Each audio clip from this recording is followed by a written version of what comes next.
It's Cageside with John Morgan. And welcome back to another episode of Cageside with John Morgan. I'm your host, Eric McMahon. Brendan Allen was a dog this past weekend and got it done in Vancouver. Big Dan Miragliotta. Little bit of controversy. We'll dive into both the instances this weekend that happened just this past weekend. Big pay-per-view on the horizon this weekend. The heavyweight title is on the line with Ciryl Gane facing the undisputed champion, Tom Aspinall. With all that being said, let's bring in the man. His name is on the marquee. He is the general manager of Cage Fury Fighting Championships. You can follow him on X, John Morgan _MMA. His name is John Morgan. What's up, brother? Oh, what's going on, man? So much to talk about, right? And look, this is a pay-per-view fight week. So you know me and you always got a little bit of extra energy on a pay-per-view fight week. This is, to me, an even better pay-per-view fight week because it's an early morning pay-per-view with the event being over in Abu Dhabi. You got a special start time. I'm going to have fights at 7 a.m. out here in Las Vegas on the West Coast. So I'm loving that. So I'm loving all that. Then I want to talk about Brendan Allen because Brendan Allen looked absolutely phenomenal. I mean, this was I want to say a career-changing performance, but a signature-type victory, a much-needed performance after some struggles. I mean, this really kind of catapulted his name to the top. So I want to talk about that. But you touched on it. Big day. Anytime we have some refereeing situations going on, I like to bring in my licensed referee friend here to talk about it and what it was. And I got to be honest with you. So there's a number of places we start, but I want to talk about that because I want to go out of my way to defend Dan Miragliotta just a tiny little bit in some of the situations. But then I also want to simultaneously say that I think he handled another situation a little bit roughly, although I think I understand what was going on in his mindset. So I'll let you lay that. Where do you want to start? Which one do you want to start with? Which is bad to say which one do we want to start with? All right, let's start with let's start with the referee. Let's start with Dan Miragliotta. I actually want to defend him a little bit for the first situation that popped up on the night with the Kyle Nelson and Matt Frevola stoppage/non-stoppage at the end of round one. Now, you go back, you watch the tape. You know, Kyle Nelson, man, he's rocked Matt Frevola. He's on top. He's looking for ground and pound. He's trying to finish. I know you are probably like me. You're looking at the clock going, ooh, I mean, let's remember, clock doesn't matter in terms of stoppage. If it's 4:59 and you need to make a stoppage, you make the stoppage. If the fighter's not intelligently defending himself, you're stopping the fight. But you're watching it. Time's winding down.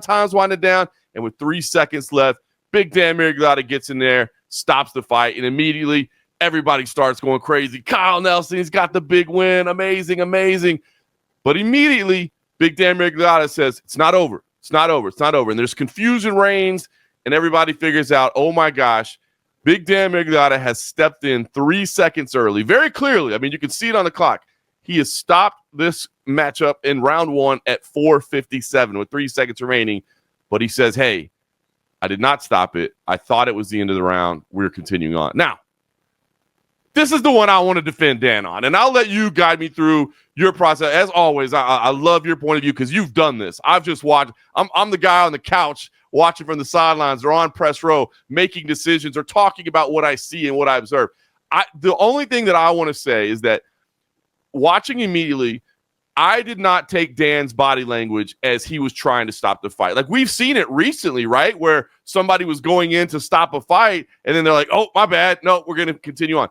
I did not get that vibe from Dan. As he stepped in there, it was not with this sense of urgency that I'm stopping the fight. It was not with the hands waved over the head. I didn't get the feel from the body language that he was trying to stop the fight and then second guess himself. I think he just misheard what he thought was the buzzer. And what I want to defend is that I have been in some arenas, cage side, in my press row seat, and not been able to hear the bell that's on that's right there. So I have been in situations where the audience is so loud, and I'm imagining that's what was going on. A Canadian in Vancouver is pounding away for a first-round finish. I'm sure the crowd was at a fever pitch, and he just couldn't hear.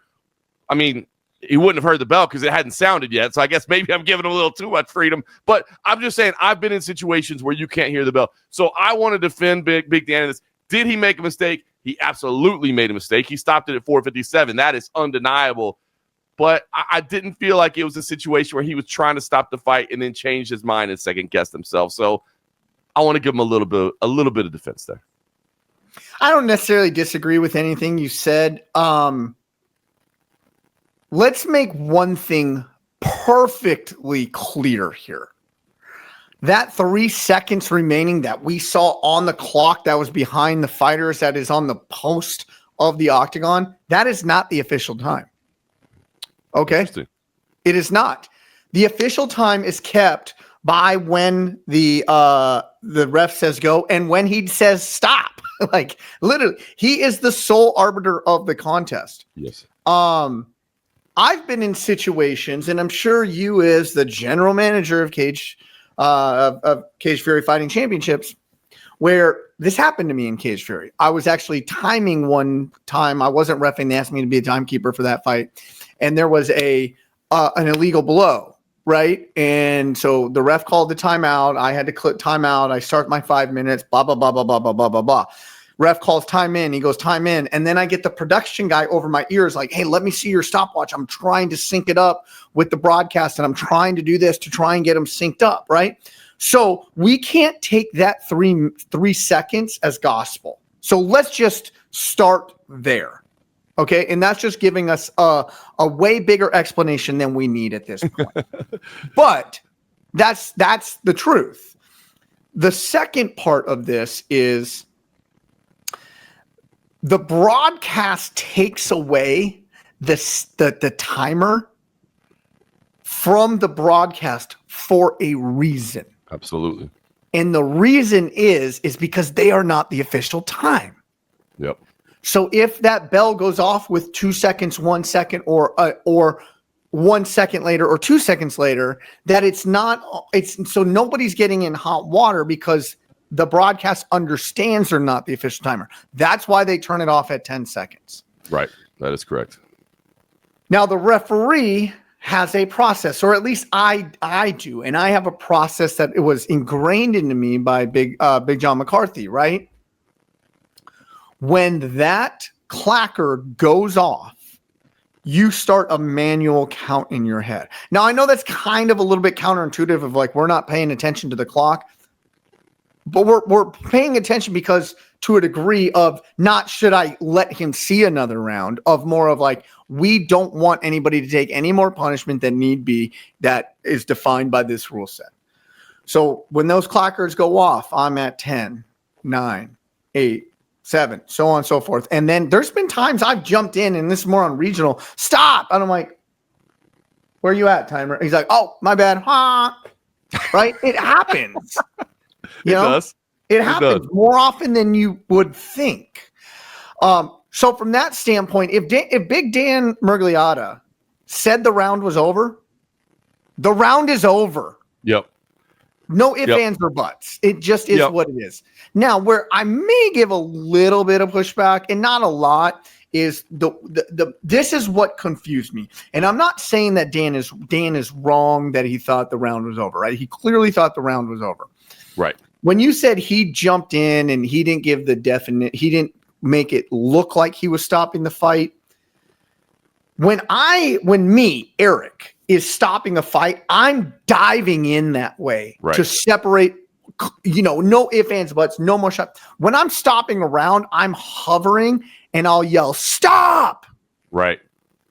It's just a mechanic way of the way I do it. Yep. So that is what confused me more. Now, if he would have put his hands on him and said, stop, I would have been like, oh, okay, yeah, 100%. It was the confusion in that. But don't take it away that Dan decides when the round is over. It is what it is. That's actually a great point. You're all right about that. It would, and I think that even he could probably go back and evaluate that and say, you know what, this would have made my technique a little cleaner, been a little bit more definitive. There would have been less confusion. It still would have been, early, but as you said, he is the official arbiter of the time, so it still would have been early, but at least you can say, hey, that's my bad. I couldn't hear, and I thought I heard a bell when I didn't, and I'm sorry. But my count in my head was just fast. Right. But there was no confusion, because you are right. You see that a lot, and a lot of referees do that, and I think it is really good mechanics. put your hands on both guys simultaneously, whether they're on the feet, whether they're in a grappling position, put your hand on both their shoulders kind of like simultaneously and yell out, stop.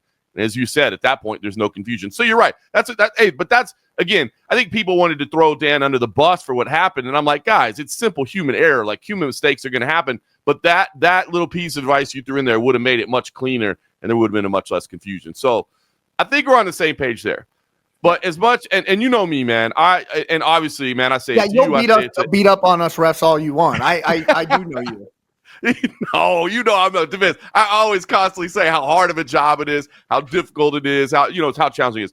But I will say I do want to be critical here as well. And again, Dan Miragliotta, I consider a friend, man. I mean, he's worked CFFC events. I've seen him at UFC events for years. So it's not like I'm just slamming the guy. But I do think that a mistake was made in the Mike Malott and Kevin Holland situation, in that later on in the card, Mike Malott catches Kevin Holland twice in the groin in the opening round. Now, he contended that the knee that he landed the second time was in the body, but I think replay showed pretty clearly that, yes, the knee wasn't maybe necessarily what landed cleanly, but the shin, the foot, you know how it happens. You throw a knee to the body, but the shin or the foot follows through and it catches the cup.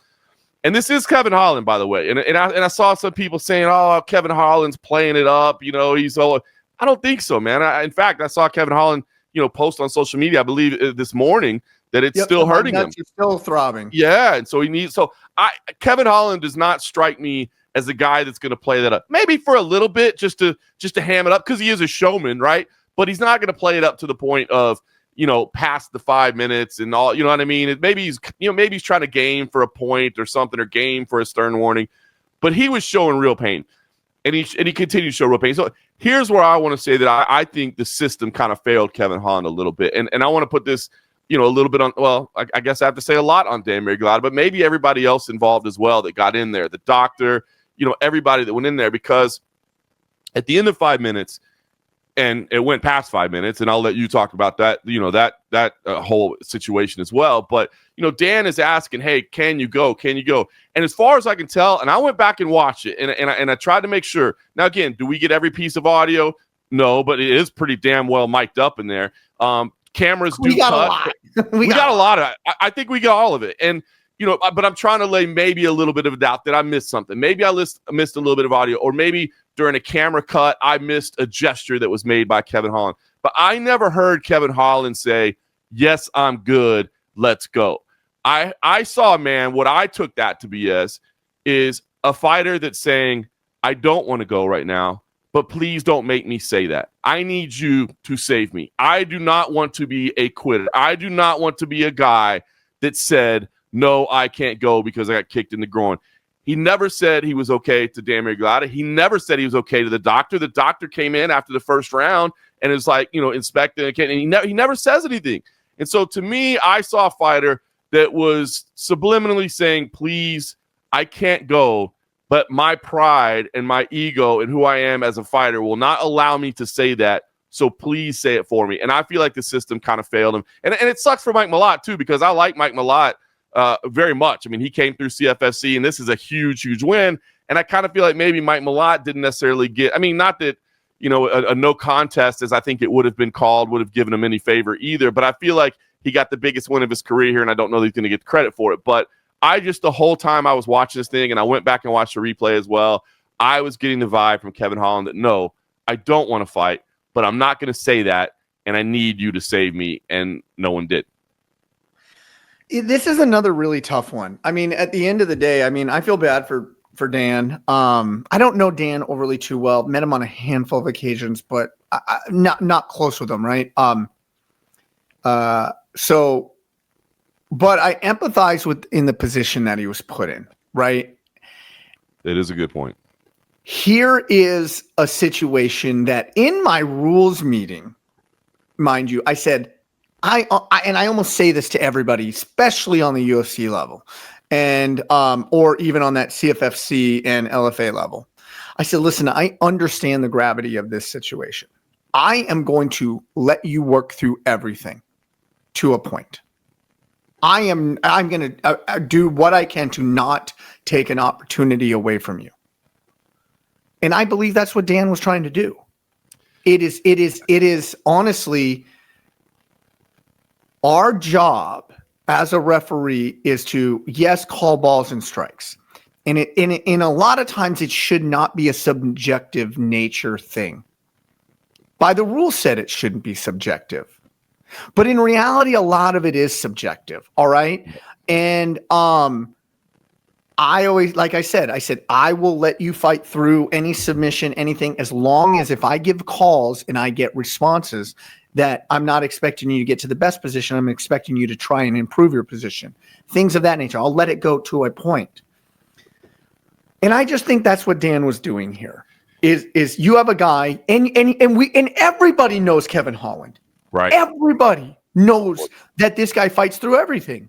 This guy fights 27 times a year. Right?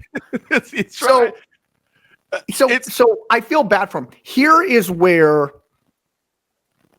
why have a doctor come into the cage if the doctor isn't going to do anything other than, you need to talk to me. Are you good to go? Hey, Dan, he won't talk to me. Dan, he won't talk to me. I don't know. Hey, do you want to fight? He's not talking to me. Like, at what point? Like, I understand what Dan is trying to do is exhaust every effort. Yes, the 5 minutes is up, and I'll get to that here in a second. But doctor, come on. Let's give the athletes the opportunity. He was clearly fouled. It was confirmed on replay. So we are going to give that benefit of the doubt there. Well, yes, the 5 minutes is up. We technically shouldn't have done that, but we bring a doctor, and doctor, is he good to go? Okay. Doctor, I don't know. And then the doctor, what the doctor really needs to do, and I was on a Zoom call with the certified ringside physician just this past week, right? And I was one of the panelists, and we were talking about the amazing Dana White Contender Series and the cut and all this. And so I was on with 70 licensed ringside physicians. Wow. And one of their jobs is to inform us as a referee. That is their job. We are not medical professionals. Dan Miragliotta is not a medical professional. He is a referee. Now, we are trained in certain aspects of what we should be looking for, but by no means are we a medical professional. So when he brings the doctor in, he's wanting the doctor to say, this is what I think. He doesn't want to fight. Yep. Find out why and tell me that he shouldn't fight, because you're the doctor. You are the only trained medical professional here. And then I truly believe that there was multiple errors, and Dan does have some in this, but I really put it on the doctor, who's just like, hey, Dan, he's not talking to me. I'm like, well, you're a doctor. Yeah. I mean, you get people who aren't talking to you all the time, and you still medically examine them. No, it's true. You are right. And it's funny because as you were explaining, kind of Dan's rationale, and I wholly, agree with you. And I probably should have prefaced that as well by saying, I feel like he was in a difficult spot. I was going back to the checklist that you always talk about, that John McCarthy taught you as far as, how to make decisions, right? What's best for the fighter, what's best for the promotion, what's best for the sport. And I think, and I don't know if Dan uses that same, process, but if he does, the answer would have been let the fight go on in all three situations, right? Like, what's best for the fighter? I know my guy Kevin Holland will fight through this. I don't want to stop him from fighting. Like, I know he wants to fight. Also, it's the co-main event of this big, it's not a pay-per-view, but it's still a big card, big turnout in Vancouver. So if you're going through the checklist, you're saying the best thing to do is to let this fight go on. But I do agree with you there, because the doctor at one point did come in and was like, he can't fight like this, but then he just kind of walked away, and that was all he said. So and he kept on saying like he's not answering me. I know. It just to me, it felt like a failure in the system, but it was. And I like the fact that you say that, because it is true. It was a very difficult situation for Dan. And if he's using the criteria that you mentioned all the time, I think he did the right thing in trying to continue this on. But I don't know. I just saw a man in Kevin Holland that just didn't want to quit, but was not really. It wasn't wise for him to be fighting. He was not good. Here is where, if in my opinion, this is really murky how we're going to get into it. Now, if I were to bring in Big John McCarthy, he'd probably scream at me for even saying what I'm about to say, because that's what he likes to do with me. He likes to yell at me, which I'll gladly take it. If you're learning from the GOAT, I'll gladly take the yell. And the GOAT's back, by the way. That's amazing. Right. So when that 5 minutes is up, that 5 minutes by letter of rule and intent, the 5 minutes up, the fight is over, right? And we even saw like Henry Cejudo, back when in Seattle, he used that 4 minutes and 59 seconds. All right, I'm ready to go, right? He used that whole time. In this, we were probably dragging into 6 minutes. And it was getting to an egregious point where I do think Dan needed to make a decision and says, nobody is communicating with me properly. Holland definitely isn't communicating with me properly. I was, in my opinion, I being Big Dan, was using the ref as the catalyst to say, no, he can't fight. The ref or the doctor isn't really giving me that. Yeah. And then I don't believe, there's nowhere in my head that I believe that Dan Miragliotta just says, well, nobody's saying anything, so you're fighting. I believe that Kevin Holland gave him an indication that he was going to be able to fight, right? Maybe not verbally. I didn't hear it, but there's no way in scenario that but at the end of the day, at the end of the 5 minutes, it's 5 minutes. And I believe, and I may be wrong in this, and I'm going to have to think tank this with a couple different refs, is because this is a great learning lesson for me also, is what we see a lot of times is, okay, are you ready to compete? Yeah, I'm ready to go. I'm ready to go. Okay. Time. Doctor, back me up here. Are we ready to go?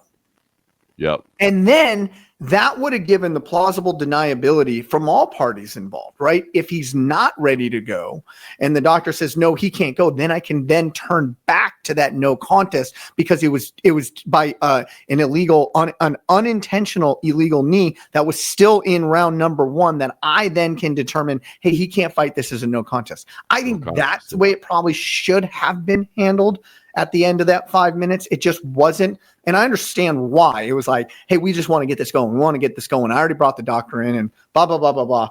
But I believe that's the way it should have been handled. And I think that would have eliminated a lot of this problem. Well, I'm smiling because I'm thinking about it. Had it ended that way, which I believe is the exact way it should have ended as well, I bet there would be more people criticizing Dan for that and saying like, oh, come on, man. Why'd you stop it? Like, he didn't say no. He didn't say no, but like, he didn't say anything. You know what I mean? So I think it just goes to show how difficult of a situation he was in, because I bet there would be more people talking trash about Dan Miragliotta if he waived that bout. Yeah, no, but what I'm talking about I think it would have been the right way, though. But if he would have given some sort of indication, okay, you're ready to go. Okay, we're ready to go. Timeout. Doctor, come in. But I don't know that one-on-one interaction. And listen, body language reads a lot. Like, he could be like, I'm ready to go. I'm ready to go. And still holding, right? Okay, you say you're ready to go. Okay, you're ready to go. Timeout now. Yeah, doctor, you're not looking ready to go. Time. Now I'm bringing the doctor in to look at a fouled fighter from what was deemed an unintentional low blow. Second, mind you, but unintentional low blow. I think at minimum, personally, from the gravity of how hurt Kevin Holland was, I don't want to beat up on Dan too much because this is so subjective. Yeah. But in my opinion, where I think the error was, there's two. Number one is there was no point taken. A point taken is to even out the scenario. He was clearly very hurt by it. Right. And you deemed it as the referee and backed up by RO, replay official, that it was illegal. So in my opinion, 1 point should have been deducted. But I understand, nut shots, it's hard for a doctor or for a ref to take a point in a nut shot. I mean, it really is. It's hard for the doctor about it. Yeah. Right. I mean, that's why you get the 5 minutes, because how are we supposed to evaluate what happened? Right. What I mean? But number two, and this is where I was just very uncomfortable. Kevin Holland would do something, then he would hold his groin and turn his back. Yeah. I felt round one, right? You could have stopped it right there. When he turned his back, you could have stopped it right there, right? That's where I just felt uncomfortable, right? But I do understand Dan's thought process. There's 40 seconds left. He turns back around when he needs to. Let's get him to the rest period, see if he can recover.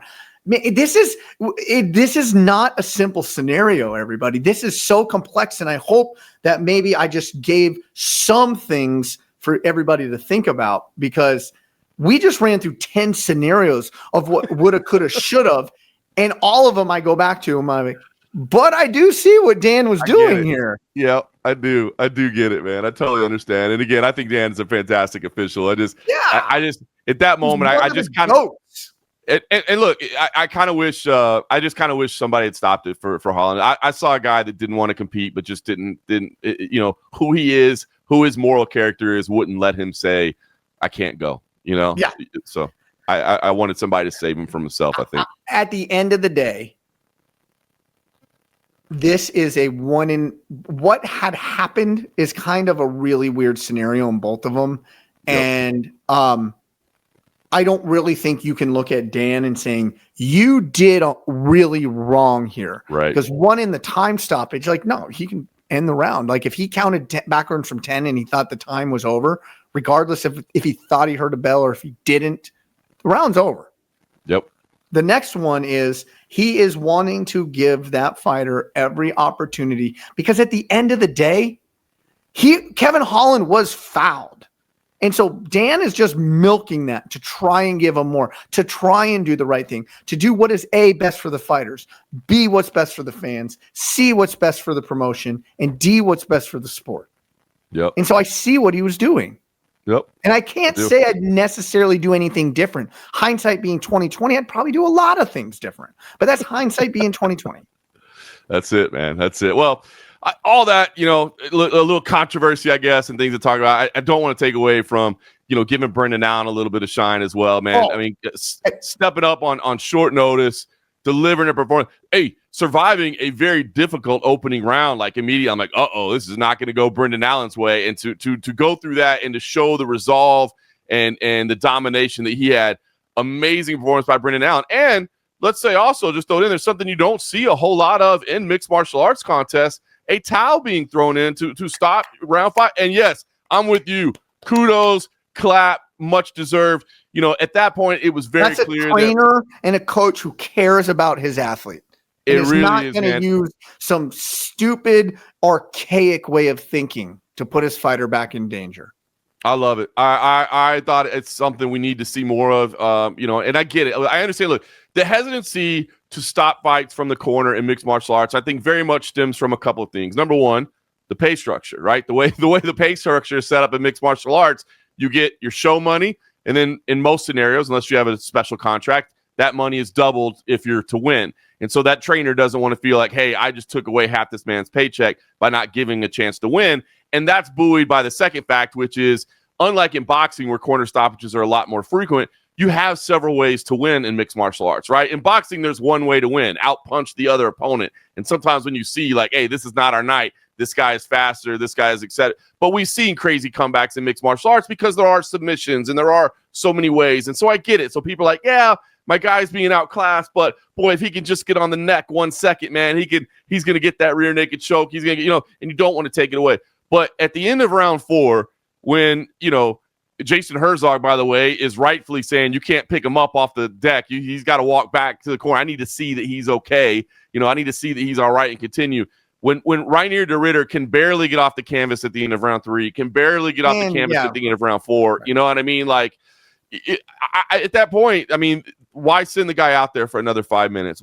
At that point, I think us as viewers all knew what the result of this fight was going to be. And by sending him out to the 5th round, all you were going to see is potential more damage get done. And now it comes out that I guess he had been battling illness all week long. He said he had norovirus coming in. That would certainly perhaps, explain a lot of fatigue. And if he was on antibiotics, 100%. And then also broke his hand in round 1. I wasn't able to see exactly where that injury happened, but broken hand as well. So anyway, I just wanted to throw all that to say that, man, I want to give Brendan Allen a lot of credit. He's a guy, Brendan Allen has been a guy that's kind of had these ups and downs in his careers and had these little setbacks. The down was against now is aging very freaking well against Fluffy. I mean, let's talk about how well that down in his career is aging. That down is looking very, very good, right? So kudos to Brendan Allen, but I did want to give some kudos to the corner of Reinier de Ridder as well, because I know that's not an easy decision for anybody to make, but it is something that I think there's been a lot of situations, and I'll say it too, man, especially perhaps even more so like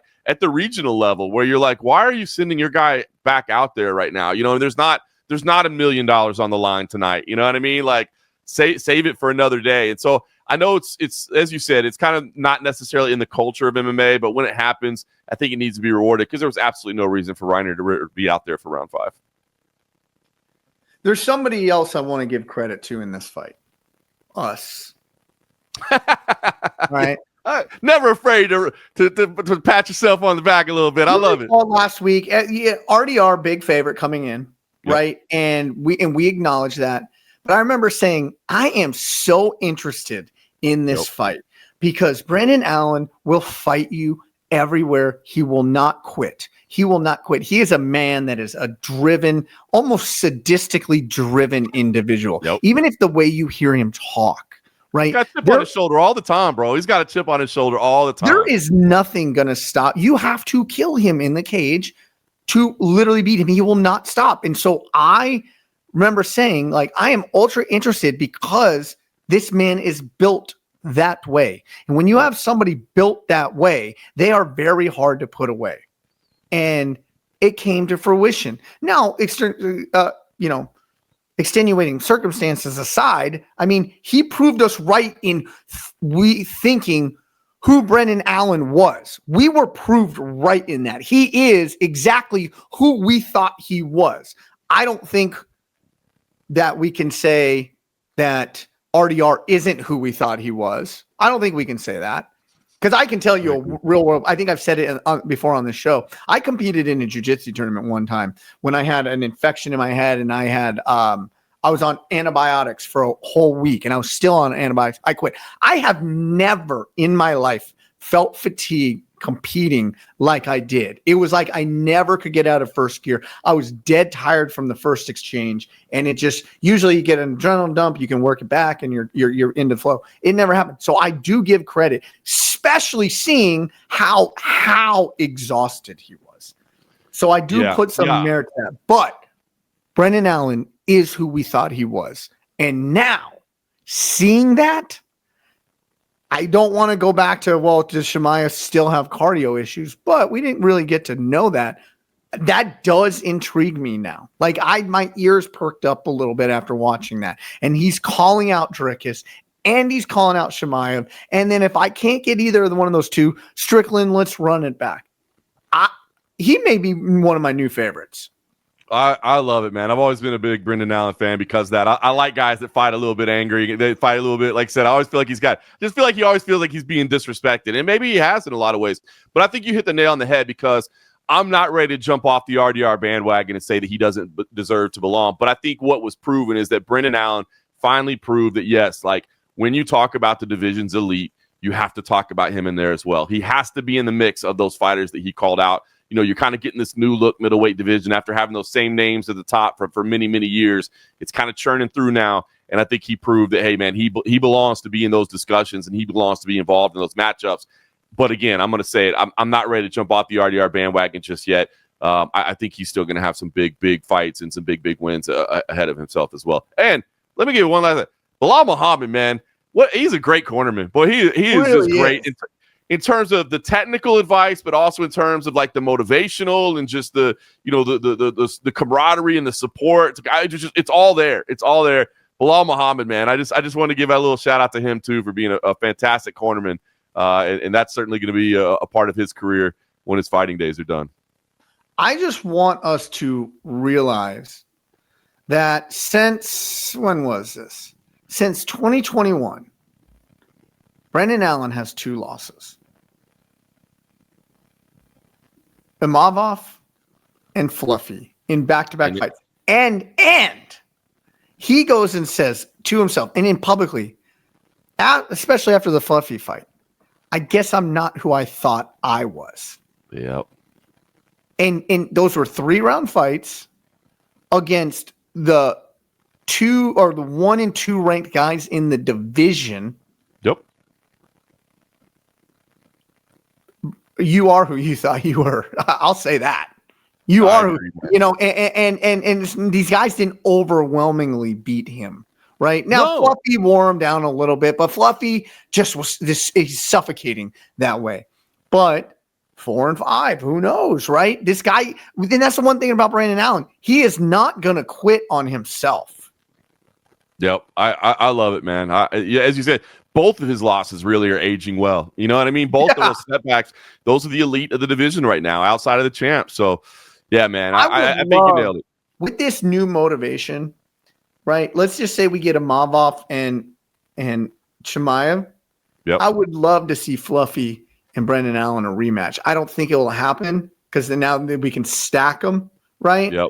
As contenders. But I would love to see that because he was so disappointed in himself with that loss. Like, you know, and then he comes back and he just starts, you know, he convincingly wins against Marvin Vettori, former title contender.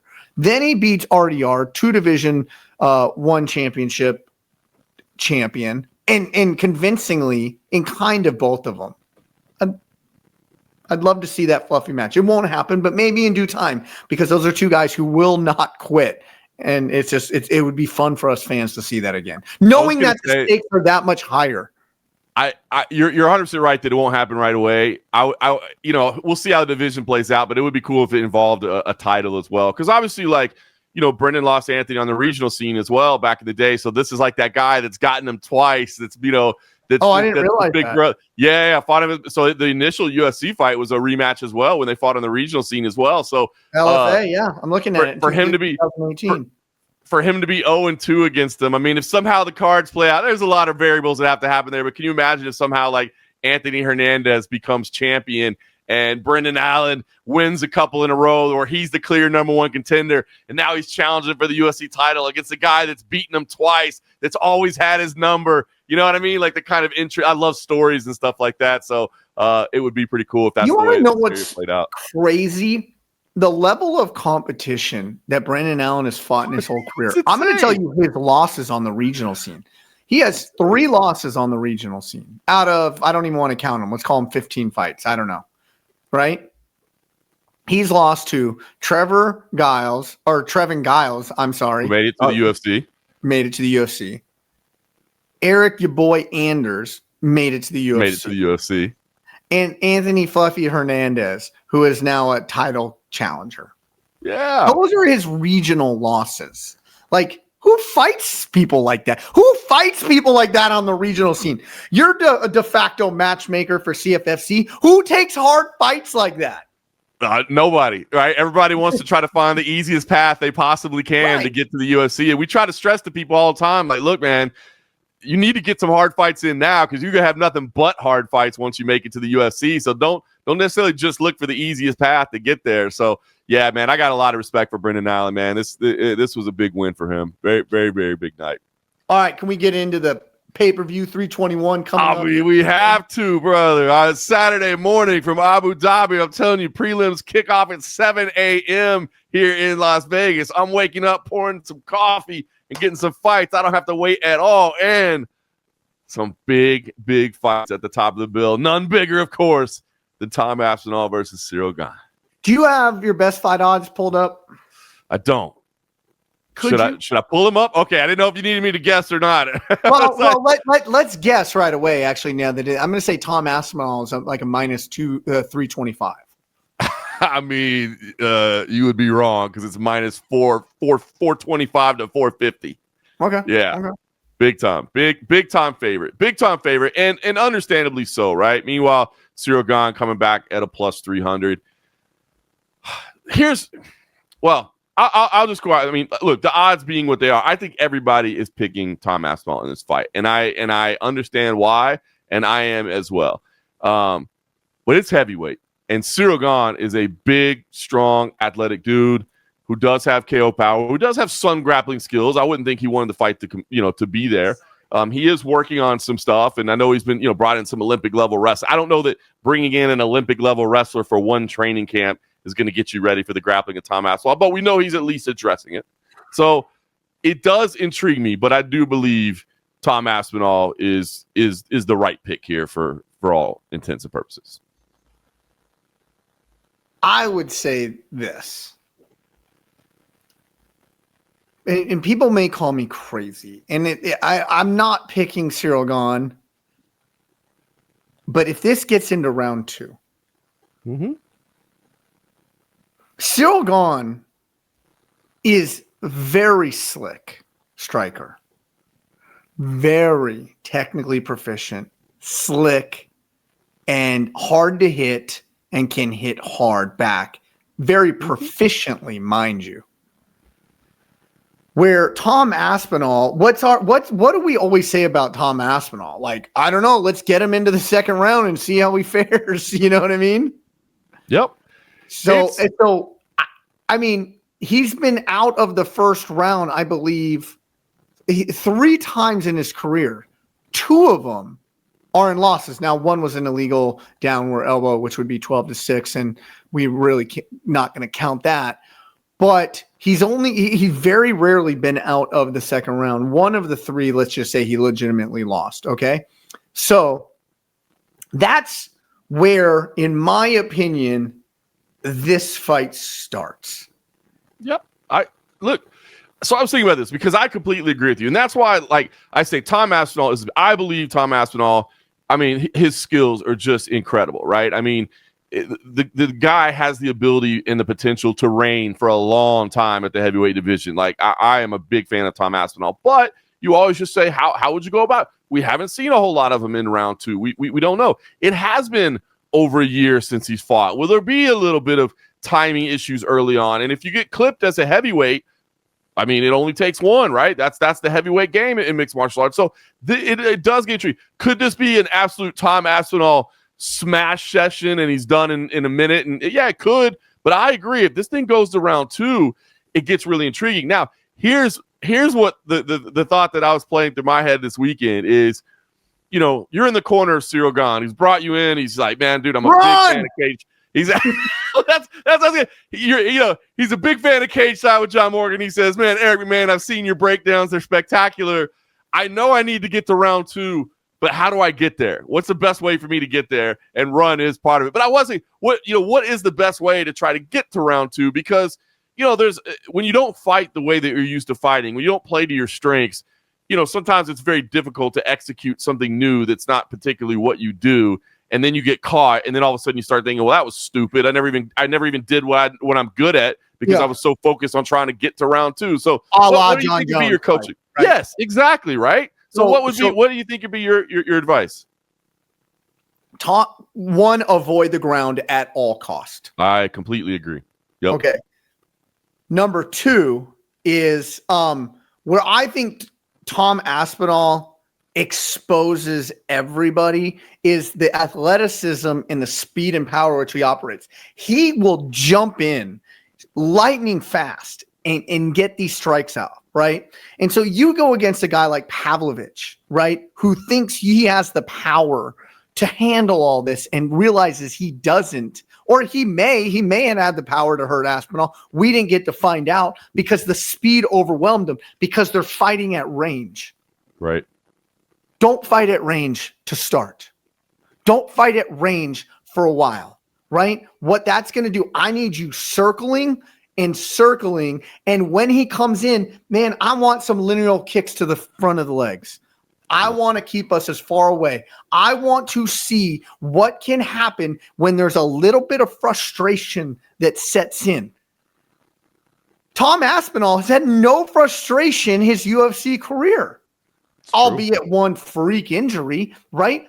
But so let's circle. Let's not stay in range. I don't even want us to stay in our range. Stay far away, circle, make him chase you, pick a spot, and disengage entirely. If he rushes you, make him rush you from a spot that you're going to see it a mile away. And then get into round 2. And do it again in round 2. Then get into round 3 and now fight your fight, Ciryl Gane. And if he does that, he has a legitimate chance at winning this fight. And you heard it here first. But if he doesn't, he's going to get smashed in round 1. I see it the same way, man. I agree. I've heard some people pointing to Ciryl Gane's 3 submission skills and some of his grappling. Like, hey, that's something to pay attention to. I feel like if this goes to the ground, he gets absolutely worked. Like, I just believe that it makes zero. I'm with you. Avoid at all costs. Like, I better not see you on your back at any point. Like, if you do get taken down, you better not settle into guard and start trying to play guard. You know what I mean? Like, I want you on a hip. I want you at the first sign of any kind of a takedown, you're pivoting, pushing away. I mean, sprawl and brawl. But I agree with you, man. In that opening round, I would say, like, man, fight as long as you possibly can. You know what I mean? front, those front kicks, as you said, like the lineal kick, do that and move, get out of the way, make him charge at you, like you said, and maybe use a little bit of energy. So I agree, man. I mean, not to say that you don't throw any strikes, you got to give it a shot, but I think you just got to be, I want you like Dominic Cruz out there in the opening round. You know what I'm saying? Like I need all kinds of, side to side little offbeat moments, because I know Ciryl Gane's a big dude. He's an athletic dude. He's got power, but man, as soon as you settle in, I just think Tom Aspinall is faster than anybody in the division, man. The speed at which he moves and his timing, he's a freak, man. So I look, so that's why. So I am intrigued by this, because I'm like you. If you're telling me, John, I need you to put your mortgage payment down on a wager here, I'm going Tom Aspinall all day, baby. You know what I mean? Like Tom Aspinall is the play. But this does get interesting if Gane can do exactly that. Could he get smashed in round one? He could. But could he maybe make this thing intriguing and give it a little bit of interest? I think he can. So I agree with you, man. I'm probably more intrigued by this than a lot of people are, just because I see the possibilities. We'll just see. I mean, and again, factor in that layoff too. Factor in that layoff for Tom Aspinall. Factor in that he's been thinking about Jon Jones and had his emotions toyed with, and all. Was he thinking about Ciryl Gane? Was he breaking down Ciryl Gane game tape, et cetera, et cetera? Do I think Tom Aspinall's motivation isn't there because it's not Jon Jones? No, I think Tom Aspinall is a dedicated professional. I think he's got a great team around him. I think he's a martial artist at heart. So I think the motivation is there and all those things are there. But you never know. You're just looking for some little factors, some little things, because we know what a mental game this is, and we know what a game of just minor inches and percentages it is. It can change anything. So and it's the heavyweight title, man. Who doesn't like a good heavyweight title fight? The baddest man in the world, right? But let's give credit where credit's due right now. Like, he knocked out Spivak. He beat Alexander Volkov. He knocked out Tai Tuivasa. He's knocked out Derek Lewis.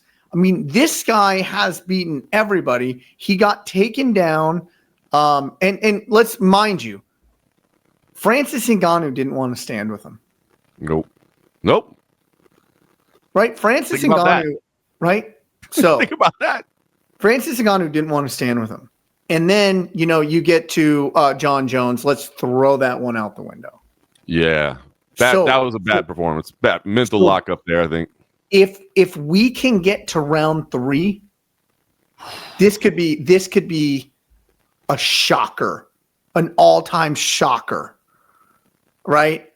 And then, gosh, you know what? And then do you start paying attention to the Twitter account of one Jon Jones? You think it's Ciryl Gane pulls this? You think it's Ciryl Gane pulls this off? Maybe Jon Jones might have something to say on social media. What do you think the odds are? Like, I don't know if they have them for this, but what do you think the odds are? Who's winning this fight if it gets to a round 3? Let's see here. I'm looking on Best Fight Odds because they do have props like that. So, all right, in round 3, Gane wins in round 3 is plus 2,700. Aspinall wins in round 3 is plus 650. Okay, so the odd 4, it's plus 3,000 for Gane, plus 13. But that's not really looking at it the way we're looking at it, because they're saying it's not even going to get there. I would think that it would go the other way around. So like, but that's Gane saying in round 1. But that's saying what your odds are saying that if it, that we don't think it's going to get there. So it's such an unlikely scenario that it's going to get to 3. For him to win in 3, it's going to be this, right? Yeah, I agree. Because if you just go with the Aspinall, and by the way, I should say I'm getting these from FanDuel, is who Best Fight Odds is using. But there they have, you actually get plus money. If you want Aspinall, how about that? You can get plus money on Aspinall in round 1. So you can get Aspinall plus 195 in round 1, plus 340 in round 2, plus 650 in round 3, plus 1,300 in round 4, and plus 2,000 in round 5. So I agree with you. I think they're saying it's probably not going to get there, but you do see the odds start to go up a little bit. I think it would. I mean, this to me definitely we would think favor Gane. Like, we don't know because we haven't seen it, but when you haven't seen it, you ask those questions. I was just saying that's where the fight starts. If it's gonna be a fight, it starts in round 3. Agreed. Other than that, it's just I'm going to either A, try to survive, or B, I am completely mauling you. That's how 1 and 2 are for me. But I think Ciryl Gane is technically proficient enough that he can get it to 3. And if he does, we got ourselves a heavyweight championship fight. That's all I'm saying. I love it. Co-main event, Virna Jandiroba, Mackenze Dern. I'm torn on this one because I got to be honest. Like, I like Virna Jandiroba a lot. Like, I think she's just such a unique fighter. Obviously her style is different. Her background and her upbringing and her personality, and she's got the cross eyes. So she faced bullying all of her life. Yeah. You know what I mean? It kind of factored into why she started training. But she's so damn effective at grappling, man. Like, her jiu-jitsu game is so good. But that's it. That to me is just kind of the styles make fights. Like, are there other champions who have reigned before that I think Virna Jandiroba could have beaten to become a champion? There are. You know what I mean? But this is a styles make fights. What are the odds on this one? Check this out. I haven't seen this one either. Because to me, it just seems like it sets up for Mackenze Dern. Let's see here. A lot closer than I would have expected. I'm seeing Mackenze Dern at about a minus 175 and a Jandiroba at like a plus 145, plus 150.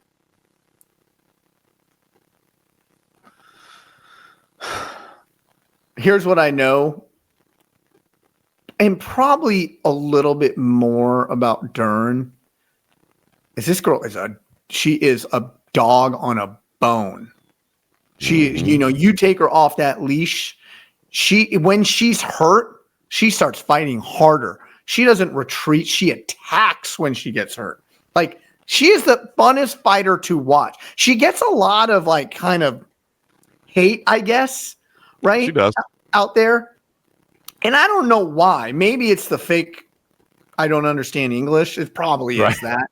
She grew up in Phoenix, Arizona. She's you've lived there her whole life, but all of a sudden she needed a translator.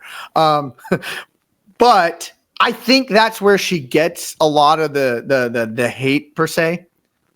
But for your money, there could be almost a more exciting fighter out there, because if she gets cracked, she's going to try and take your head off and get it back. And then she doesn't lay and pray. She doesn't attempt to get a takedown and get positional control. And no, she is hunting and attacking in everywhere in a fight. And so I love watching Mackenze Dern. I do too. I think she's very exciting. You laid it out perfectly. I think she's a very fun, very exciting, very entertaining fighter. She goes out there and she throws down. She'll trade hands, so maybe it's not even the best idea, you know what I mean? But she wants to strike. But I just think, the way Jandiroba wins fights is on the ground, and I just think against Mackenze Dern, it's a bad matchup. I mean, they fought, 5 years ago. Mackenze won the first time, and Jandiroba has been on a hell of a run since then, and I'm super excited to see her get her title shot. But I just think stylistically it's a tough matchup for her. So I like Mackenze Dern here. I like Mackenze Dern even probably bigger than the odds suggest. I think she gets this done, and I think that is great. I think Mackenze Dern is clearly a marketable commodity for the UFC. So I think they'll be happy to have her as a new champion with the Zhang Weili, of course, giving up the belt to move up to 125. Yep, I think the sleeper fight of the entire card is Alexander Volkov and Jailton Almeida. I love it. It's being so overshadowed, and understandably so, because the heavyweight title is on the line. Obviously, Aspinall finally getting back is the story. Obviously, Aspinall, the whole Jon Jones saga. Like, I understand why the title fight, the main event, is getting all the discussion, but I feel like nobody is talking about Alexander Volkov versus Jailton Almeida, and this is a huge fight in the division. Volkov, just when you thought he had kind of reached his peak, I feel like he's been getting better and putting in great performances. And meanwhile, Jailton Almeida, I'll be honest, when he first made the move to heavyweight, I was like, man, here's a guy that doesn't belong in the division, but that just doesn't want to cut down to 205. And, oh, my goodness, how incorrect was I? This man is there. And, boy, you talk about some new blood in the heavyweight division. He wins this fight. Man, he's right there. Yeah, and I mean, and he was like the second coming when he first came into the UFC, right? So I'm tremendously excited for this fight. I think this is a really fun and intriguing card. It's an early start time, which is always nice. And I'm just really, I can't stress enough how excited I am going to be for this fight. Hopefully it gets into round 3. And then I want to see like what the ceiling is for Tom Aspinall. Like, what is that ceiling for him? Like, that is exciting for me. Or what can Ciryl Gane start doing in 3, 4, 5? I don't know. I don't think anybody can answer that question. I wanted to get the round 3 so I could get a definitive answer on one way or the other. Yeah, I want to see that as well. Let me throw this out for you. Let's say Tom Aspinall, again, and I agree with you, man. I want to see this thing go late because it gets intriguing. It just makes it more exciting. But let's say Aspinall does go out there and win this thing in 60 seconds, which he's capable of doing. I mean, his last 3 wins, the longest one was 73 seconds. It's unbelievable the run he's on. He goes out there and he smashes Ciryl Gane in 60 seconds. Do you evoke the name of Jon Jones at all? Like, even to talk trash or even to of course he does. Of course he does. Yeah. But you bring it up. Yeah, of course you do it. That is not going to change Jon Jones's mind. Joe Rogan even asserted what we have asserted, right? That is the biggest fight that can possibly be made is Jon Jones and Alex Bahia. It's just the biggest fight. Yeah, right? It was funny. I love seeing those quotes because you and I have been saying it for quite some time. But obviously, people defer to the opinion of Joe Rogan. Man, he's been around the game for a long time. We know how passionate he is about it. But I did love seeing him say it because to me, it's obvious. Like it's just clear that that's the biggest fight that you could possibly make. So I love seeing those quotes come out from him. Something that we've been contesting for quite some time. Yeah. Can that change though? Can that change? I mean, is there enough wins for Tom Aspinall to change? Here's the downfall, right, for Tom Aspinall, and it's just the reality of the situation. He is so heads and tails better than everybody in the heavyweight division, but there's no clear number 2 in the division. If we take Jon Jones out of it, there's no clear other person who'd be like, this was an amazing win. Am I going to say that Curtis Blades was an amazing win by Tom Aspinall? No. Am I going to say that Pavlovich was this amazing win? No. Taburia? No. Volkov? No. Spivak? No. An aging Andrei Arlovsky? No. That's the problem, is that there's not this mythical creature that he destroyed on this path. And I just don't think that has created him to be we have created him the biggest.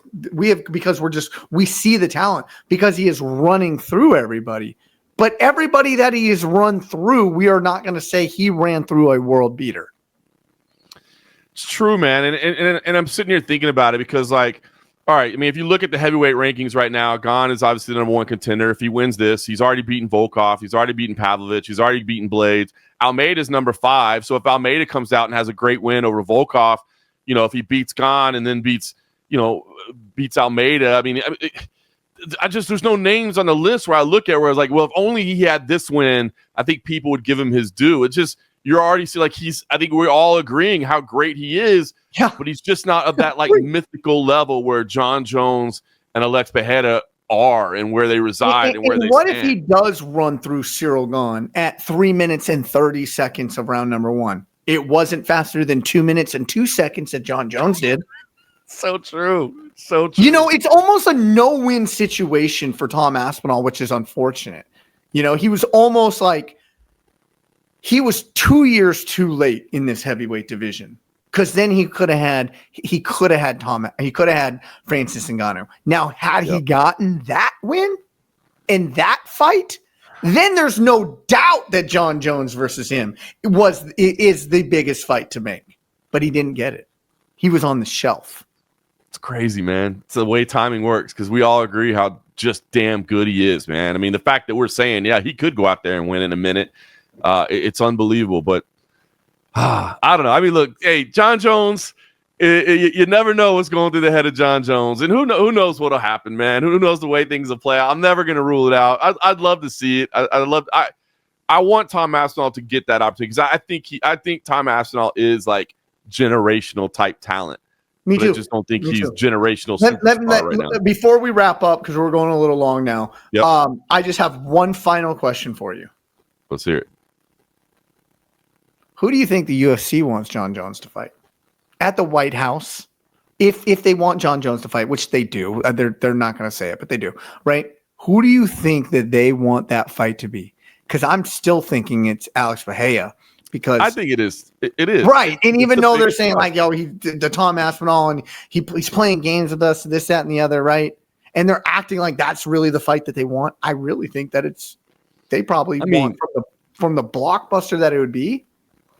Because we all know what attention that fight is going to get. I mean, that fight at the White House is going to be covered well outside of mixed martial arts media, well outside of sports. I mean, that is a crossover event that is going to have so many eyeballs on it outside the normal realm. And that's the biggest fight you can make. Now, I mean, if you want to be funny with it, America versus, Jon Jones versus Tom Aspinall, an American versus an Englishman on the White House lawn on the 250. I mean, that would be kind of cool, but let's be honest. They want the biggest eyeballs, the biggest names they can get. And that's Alex Bahia, man. He's still just the way he commands a crowd, the way that people are just drawn to him. And Tom Aspinall fighting once a year doesn't help either. This is true. This is very true. Not his fault. Not his fault, but you're right. Things are stacking against him. Yeah, I agree, man. It's a damn shame, man, because I do believe he's generational type talent, man. But I don't know that gets Jon Jones off the couch right now. Well, we certainly exhausted all of our time this week. We had a lot to talk about. Vancouver was a heck of a card. Bummer for our boy Danny Barlow. Didn't look great in that fight. Not what I was expecting. No, man. It just, I don't know. I've never seen fatigue like that out of him, truth be told. I know. It was. I feel like the whole night was kind of like that. I'm a big Cody Gibson fan. I always liked Cody Gibson, and he got out of there in 21 seconds. I wanted to see Danny Barlow do well. He didn't do good, as you said. He looked fatigued. Not that I have anything against Charles or Dan, but Davey Grant is like the nicest human being on the face of the planet, and he got his nose absolutely destroyed before he got choked out. Chito Vera. Hey, we'll say real quick, who doesn't love Chito Vera? I didn't think it was a robbery. I think not at all. Round one, so close. Marlon Chito Vera is so damn good. I love watching him fight, but he puts me to sleep sometimes, and he puts the judges to sleep, and he doesn't get off when he needs to get off, and he doesn't put long combinations together. And whether you got hit or not, when you're getting outstruck, you're gonna lose. Corey Sandhagen never hurt him once, but Corey Sandhagen hit him 20-1 in that fight. Yep. Right, and that's just he needs to push the gas faster because I agree. It's frustrating as a big especially in round one, and that's the one that cost him, man. A razor thin that was just hanging in the balance. That was tough. And then Jasmine Jasudavicius obviously came through CFFC and was hoping for a huge moment for her. So this was like one of those cards I felt like was personally attacking me at my core, but it was good. And now we got a big pay-per-view this week. Well, hey, with that being said, for John Morgan, I'm Eric McMahon. Enjoy the fights.